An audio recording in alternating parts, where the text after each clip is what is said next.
गलती से किसी ने 1 अप्रैल को मूर्खों के दिन का नाम दे दिया, जबकि 1 अप्रैल मूर्खों का दिन नहीं है। असल में यदि मूर्खों का कोई दिन है, पागलों का कोई दिन है, पढ़े लिखे अज्ञानियों का कोई दिन है, भेड़ चाल में चलने वालों का कोई दिन है, गांधारी की तरह आँखों पर काली पट्टी बांधकर जीवन जीने वालों का कोई दिन है, तो वो है 31 दिसंबर। जी हाँ, 31 दिसंबर। क्यों मना रहे हैं? किस लिए मना रहे हैं?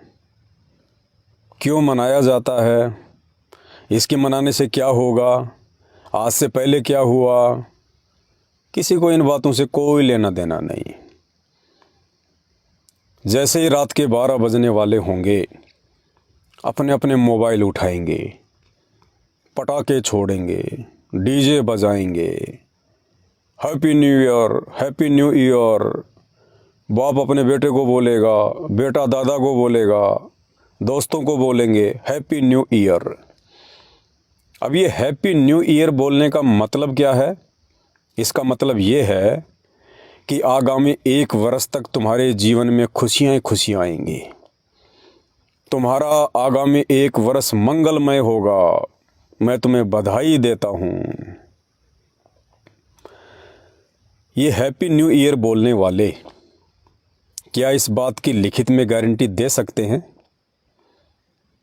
कि जिस व्यक्ति को वो हैप्पी न्यू ईयर बोल रहे हैं, आगामी 1 वर्ष में उस व्यक्ति के साथ में कोई सड़क दुर्घटना नहीं होगी, या उस व्यक्ति की डेथ नहीं होगी, या उस व्यक्ति का एक्सीडेंट नहीं होगा, या उस व्यक्ति को कोई रोग नहीं होगा, या उस व्यक्ति के ऊपर कोई संकट नहीं आएगा?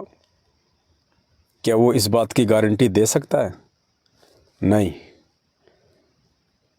उसे खुद के आगामी 1 वर्ष का नहीं पता कि तेरे साथ में क्या हो जाएगा।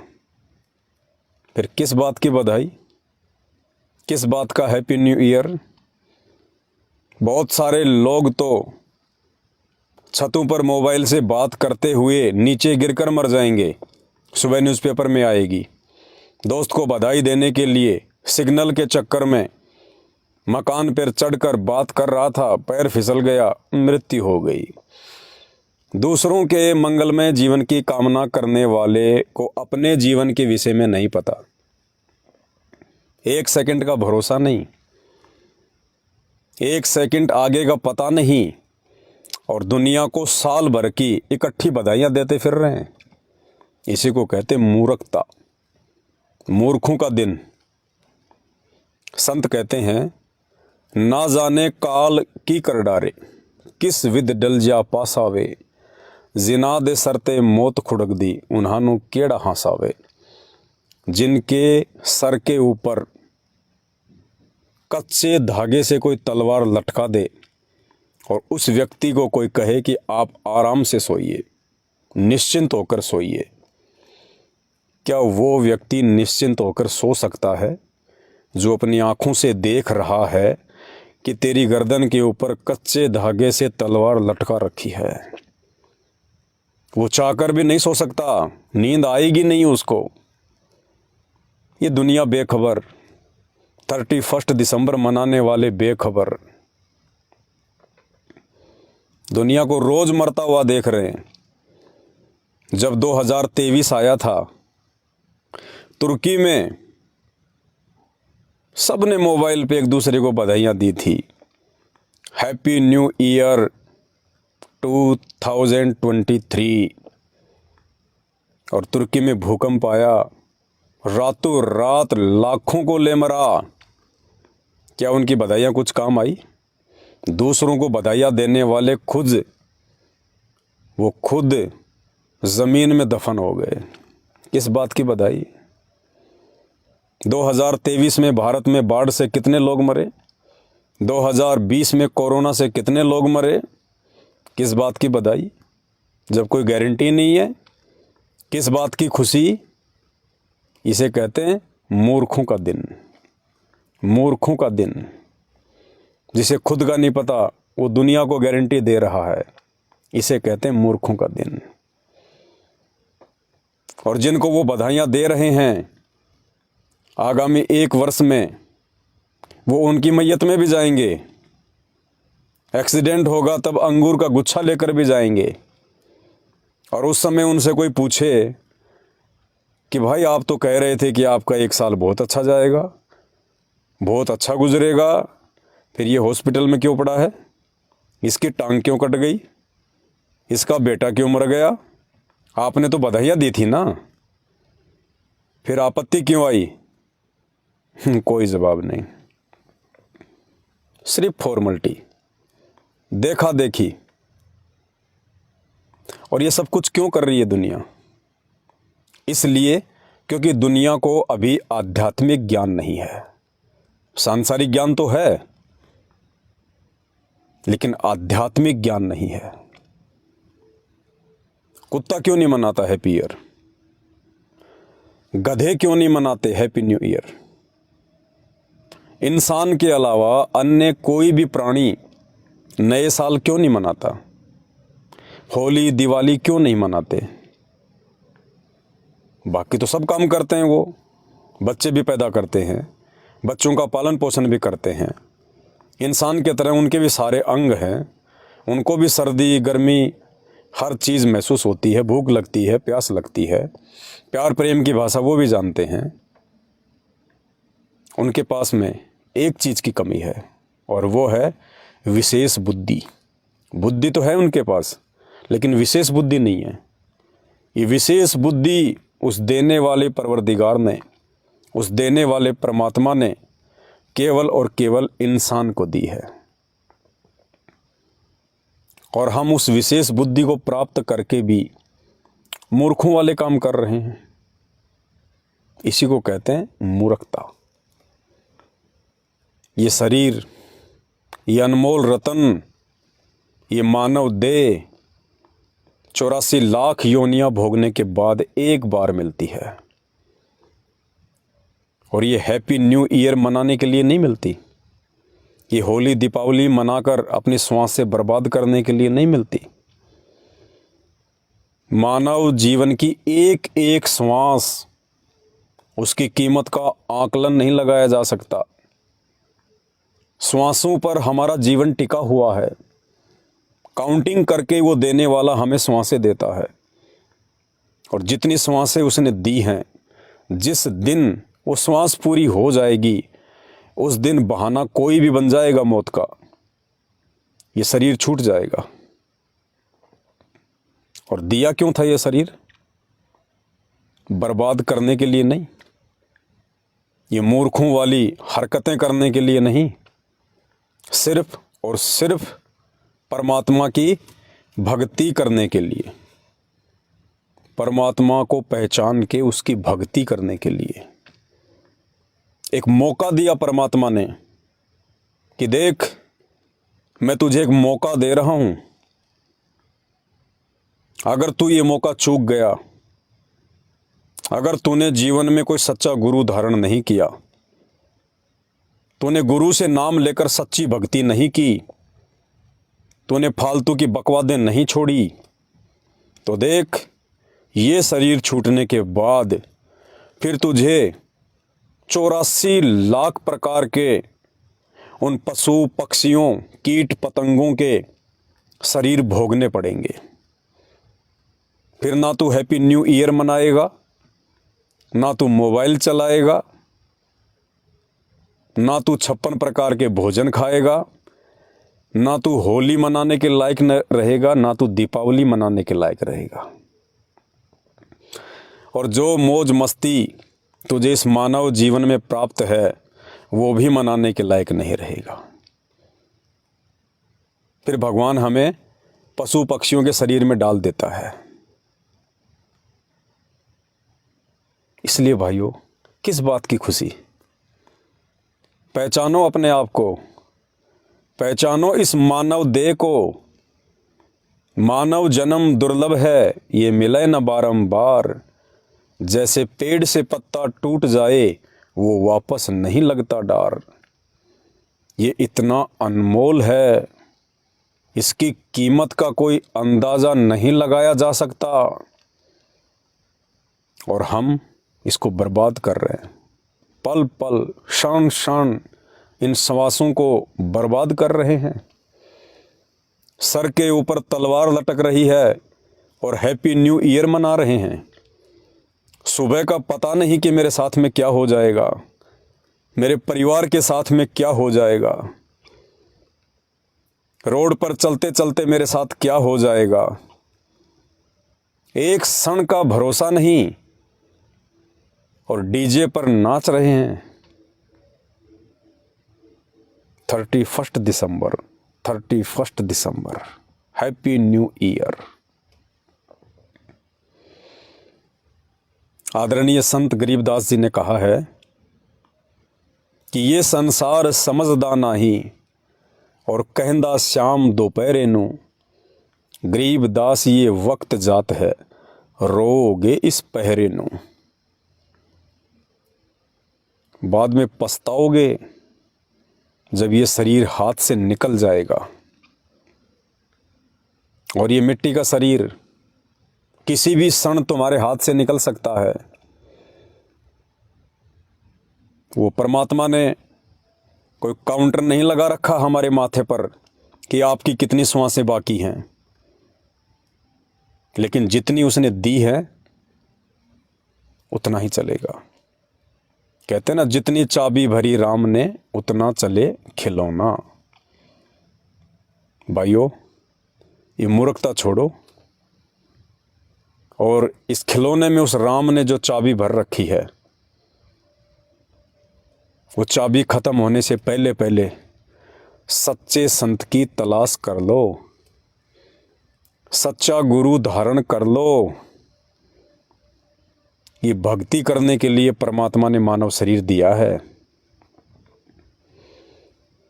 अगर इसको बकवाद करके बर्बाद करोगे, अगला जन्म पशु का, पक्षियों का, कीड़े का। अब कीड़ा लैट्रिन में भी पैदा हो सकता है, कीड़ा गंदी नाली में भी पैदा हो सकता है। ये शरीर मिलेंगे फिर पछताओगे। ये दिन याद करने के लायक भी नहीं रहोगे। उन पशु योनियों में फिर तुम्हें कोई नहीं बताएगा, कोई नहीं समझाएगा। और अगर कोई कान पकड़ के समझाएगा कि बेटा भक्ति कर, तो उस पशु योनि में वो बातें समझने के लायक तुम्हारे पास में बुद्धि नहीं रहेगी। इसलिए आज समय है, थोड़ा सा विचार करो। यूट्यूब पर जाकर सर्च करो, संत रामपाल जी महाराज के सत्संग। कुछ दिन उनके सत्संग सुनिए उनके प्रवचन। ज्ञान से ही ज्ञान होता है। किसी के विचार जब तक सुनोगे नहीं, उसके बारे में जानोगे नहीं, और जानोगे नहीं तो ये जीवन ऐसे ही बर्बाद होता रहेगा। और अगला जन्म गधे, कुत्ते, सूअर, कीट, पतंग, मक्खी, मच्छर, कीड़े मकोड़े, फिर सोना रजाई ओढ़ के, फिर इच्छा करना 56 प्रकार के भोग खाने की, फिर घूमना एरोप्लेन में, फिर करना अपनी मनमानियाँ, फिर मनाना 31 दिसंबर, फिर मनाना होली, दीपावली, ईद, बकरा ईद। किसी लायक नहीं रहोगे। समय है और ये समय भी बहुत कम बचा है।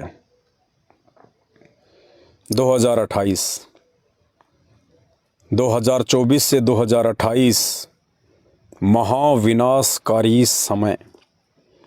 कब किसके साथ क्या घटना घटित हो जाए, मानव जाति पर कब कौन से समय कौन सी भयानक आपत्ति आ जाए, कुछ भरोसा नहीं। अभी तो फुदक रहे हैं कि रात के 12 बजने वाले हैं, रात के 12 बजने वाले हैं। पटाखे फोड़ेंगे, रॉकेट चलाएंगे, डीजे बजाएंगे, डांस करेंगे। दारू की बोतलें भी आ गई, बकरे भी कट के आ गए, यार दोस्त भी आ गए। 31 दिसंबर मनाएंगे और रात के 12 बजने से 1 घंटा पहले फ़ोन आ जाए कि भाई आपका बेटा छत से पैर फिसलने से नीचे गिरकर मर गया। वो व्यक्ति जो पूरी तैयारी करके बैठा था 31 दिसंबर मनाने की, ज़रा मना के दिखाए। जिसका इकलौता बेटा रात के 12 बजे से 1 घंटा पहले मर चुका हो, वो व्यक्ति मुझे 31 दिसंबर मना के दिखाए। फिर किस बात की खुशी? ना तुम्हारी गारंटी, ना तुम्हारे परिवार की गारंटी, ना तुम्हारे यार दोस्तों की गारंटी। फिर किस बात की खुशी? इसी को कहते मूर्खता, ज्ञान नहीं। और ये ज्ञान उस समय तक नहीं होगा जब तक तुम संत रामपाल जी के सत्संग नहीं सुनोगे। जिंदगी में नहीं हो सकता। और आने वाले 3 साल इस मानव जाति के लिए दर्द भरे साल, दर्द भरे। शुरुआत 2024, आगे क्या होगा? समय है। गालियां चाहे कितनी निकाल लेना, कमेंट्स में कितना ही गंदा बोल लेना, कोई फर्क नहीं पड़ेगा। लेकिन उस समय आप लोगों को ज़रूर फर्क पड़ेगा जब ये आपत्तियां आपके और आपके परिवार के ऊपर कहर बनकर टूटेंगी। उस समय तुम्हें पता चलेगा कि भक्ति क्या चीज़ होती है। उस समय पता चलेगा कि भगवान कौन है। जिनकी आप भक्ति कर रहे होंगे ना, वो नहीं आएंगे सामने। वो कोरोना में सामने नहीं आए। आने वाला समय तो कोरोना का बाप है, कहाँ आएंगे? वो 33 कोटि देवी देवता कोरोना के समय कहाँ छुप गए? मुसीबत के समय इंसान भगवान का दरवाज़ा खटखटाता है।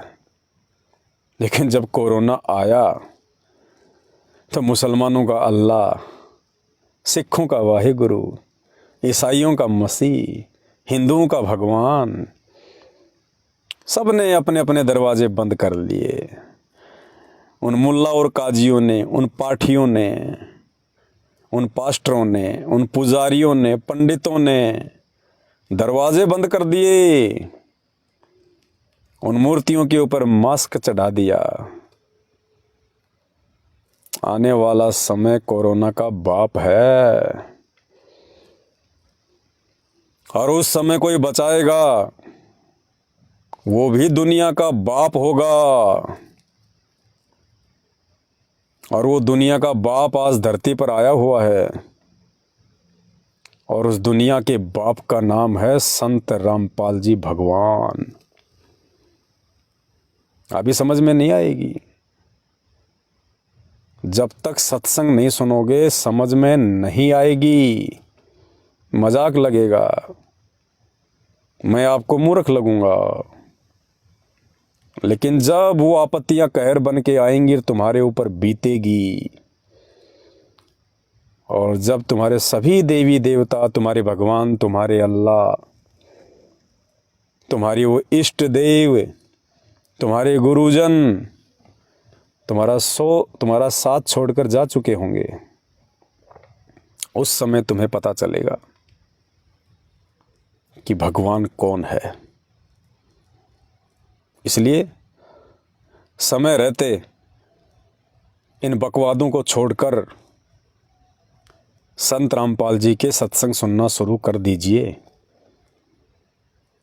अरे साल 2023 में हमास में जितने भी लोग रहते थे, फिलिस्तीन में जितने भी लोग रहते थे, क्या उन्होंने एक दूसरे को नए साल की बधाइयाँ नहीं दी होंगी? कहाँ गई उनकी वो बधाइयाँ? वो पूरा का पूरा हमास 10 लाख लोग बेघर हो गए, रोटी को तरस गए, बने बनाए मकान छोड़ने को विवश हो गए। कितने लोग मृत्यु को प्राप्त हो गए। क्या काम आई वो बधाइयाँ? फोकट में, फालतू में, फॉर्मलिटी में बोल रहे थे। समझो, ये 2024, 25, 26, 27, 28 बहुत पीड़ा देगा, भयंकर पीड़ा देगा। 2024 में बीज डल जाएगा, बीज। और जैसे जैसे वो आपत्तियों का बीज अंकुरित होगा, पौधा बन के निकलेगा, भयंकर, उसका फल बहुत भयंकर। इसलिए भाई और बहनों, सुधर जाओ। उस परमात्मा ने ये मानव शरीर बकवाद करने के लिए नहीं दिया, भगवान भजने के लिए दिया है। और ये जानकारी तुम्हें उस समय तक नहीं हो सकती जब तक तुम परम पूज्य सतगुरु रामपाल जी भगवान के सत्संग सुनना शुरू ना कर दो। ये बाकी नकली संत तुम्हें नहीं बताएंगे। इन्हें खुद नहीं पता कि मानव शरीर क्यों मिलता है, मानव शरीर किस लिए हमें प्राप्त हुआ है, हमें क्या करना चाहिए इस शरीर से। पशु कर्म करने चाहिए या देव कर्म करने चाहिए। लेकिन हम तो पशु कर्म कर रहे हैं। जो पशु कर रहा है, बच्चे पैदा करना, पालन पोषण करना, अंत में मर जाना, वो एक काम इंसान कर रहा है। थोड़ा सा फर्क है, सिर्फ थोड़ा सा। पशु पक्षी खुले में सहवास करते हैं, इंसान चार दीवारी में। बस एक दीवार का अंतर।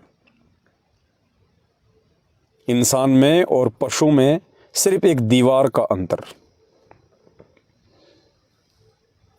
पशु पक्षी फेंके हुए टुकड़े खाते हैं,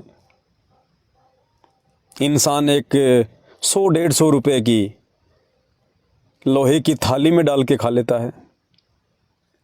सिर्फ 100 रुपए का अंतर, सिर्फ एक थाली का अंतर जानवर और इंसान में। जानवर नंगा घूमता है, इंसान 200-300 रुपए के कपड़े पहनता है। सिर्फ एक कपड़े का अंतर इंसान और जानवर में। वो जानवर भी अपने बच्चों का पालन पोषण करता है, इंसान भी करता है। जानवर मांग मांग के करता है, घर घर जाके करता है। इंसान छोटा मोटा धंधा कर लेता है, नौकरी कर लेता है। सिर्फ एक नौकरी का अंतर इंसान और जानवर में। अंत में वो जानवर भी मर जाता है और वो इंसान भी मरता है। लेकिन जानवर के और इंसान के मरने में बहुत अंतर है। आजकल जानवर अच्छी मौत मर रहे हैं और इंसान जानवर से बदतर मौत मर रहा है। रोड पर एक्सीडेंट होके मरता है,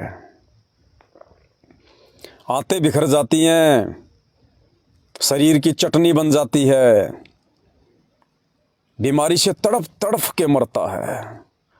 3 साल से कैंसर, 4 साल से कैंसर, 5 साल से एड्स, तड़प तड़प के मरता है। हॉस्पिटलों में सड़ सड़ के मरता है, एक्सीडेंट में मरता है, भयंकर पीड़ा भोग कर मरता है। मौत के मामले में इंसान से जानवर आगे हैं, सौभाग्यशाली हैं। क्यों? क्योंकि मानव जन्म प्राप्त करके और भगवान से आपने जो प्रॉमिस किया था, रो रहे थे कि भगवान एक बार मुझे मनुष्य शरीर दे दो, मैं भक्ति करूंगा और कुछ नहीं करूंगा, मुझे सब पता चल गया। और जैसे ही मनुष्य शरीर प्राप्त हुआ, फिर बकवाद शुरू।